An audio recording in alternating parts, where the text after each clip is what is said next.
Hello and welcome back to UIE-TV.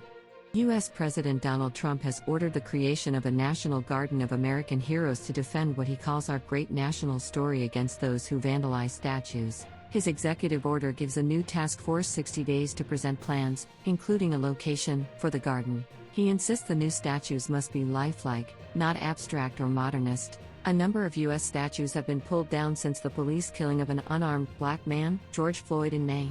Monuments linked to the slave-owning Confederacy during the Civil War in America have been especially targeted in the nationwide protests ignited by the death of Floyd in Minneapolis, Minnesota, after a white police officer knelt on his neck for nearly 9 minutes. President Trump has defended Confederate symbols as a part of American heritage. In a speech to mark Independence Day at Mount Rushmore, he condemned the anti-racism protesters who toppled statues. He said America's national heritage was being threatened, an emotive appeal for patriotism. The garden, to be in a place of natural beauty near a city, is to be opened by July 4, 2026, Mr. Trump's executive order says. State authorities and civic organizations are invited to donate statues for it. Why this Independence Day will be unlike any other 4th of July? What is Independence Day?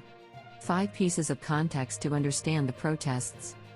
President Trump's choice of historical figures to be commemorated in the garden is likely to be controversial. The list of historically significant Americans includes predictably founding fathers like George Washington and Thomas Jefferson, but also frontiersman Davy Crockett, evangelical Christian preacher Billy Graham, Ronald Reagan, and World War II heroes Douglas MacArthur and George Patton. There will also be statues of African American civil rights campaigners Harriet Tubman and Martin Luther King Jr.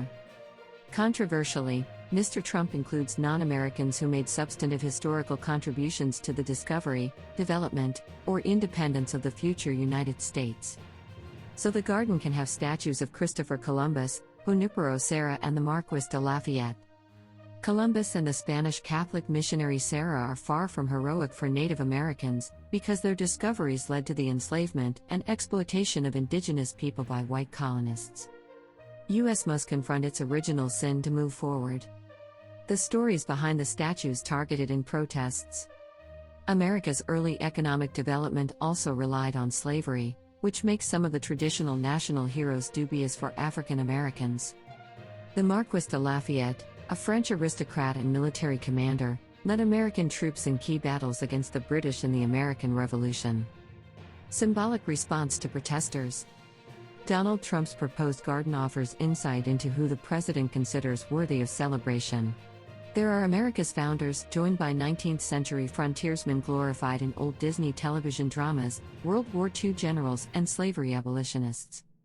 Republican Party icon Ronald Reagan is the only president from the past 150 years, and Antonin Scalia, whose primary legal legacy is penning scathing conservative dissents to majority opinions, is the only Supreme Court justice. It's the kind of list that could largely be gleaned from grade school history books of the 1950s, an era that suffuses the president's politics of nostalgia for American greatness. In his Mount Rushmore speech, the president lashed out at those he accused of wanting to destroy the nation's cultural heritage. The garden is his symbolic response. At a time when the president is defending statues that honor Civil War rebels who fought U.S. soldiers, Mr. Trump is making an affirmative case for those who he believes embody the U.S. values of patriotism, inspiration, and courage. While many Americans are now reviewing U.S. history with a critical eye, the garden would be a glossy tribute to the president's view of American exceptionalism. It will surely antagonize the president's critics, who see him as a divisive and ill-suited arbiter of American values. It also portends an autumn presidential campaign of pitched cultural warfare. What did President Trump say in his speech? It was a highly symbolic setting for the speech. Mount Rushmore, in South Dakota, features the carved faces of 4 U.S. presidents, 2 of whom, George Washington and Thomas Jefferson, were slave owners. It also stands on land that was taken from the indigenous Lakota Sioux by the U.S. government in the 1800s. President Trump railed against the cancel culture of those who toppled monuments during recent anti-racism protests. He condemned those who targeted statues as angry mobs. Mr. Trump accused protesters of a merciless campaign to wipe out our history, defame our heroes, erase our values, and indoctrinate our children. We will not be silenced, he said. The president, who has been heavily criticized for his handling of the U.S. coronavirus pandemic, made little reference to the disease that has now claimed almost 130,000 American lives. The U.S. recorded its largest single-day rise in coronavirus infections on Friday, bringing the total to more than 2.5 million, the most of any country. Masks and social distancing were not mandatory at the Mount Rushmore event, despite warnings by health officials.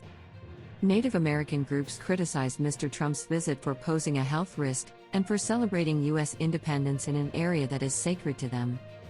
Many Native Americans do not celebrate Independence Day because they associate it with the colonization of their tribal homelands and the loss of their cultural freedoms. Thanks for watching UIE TV. Please like and subscribe our channel. Goodbye.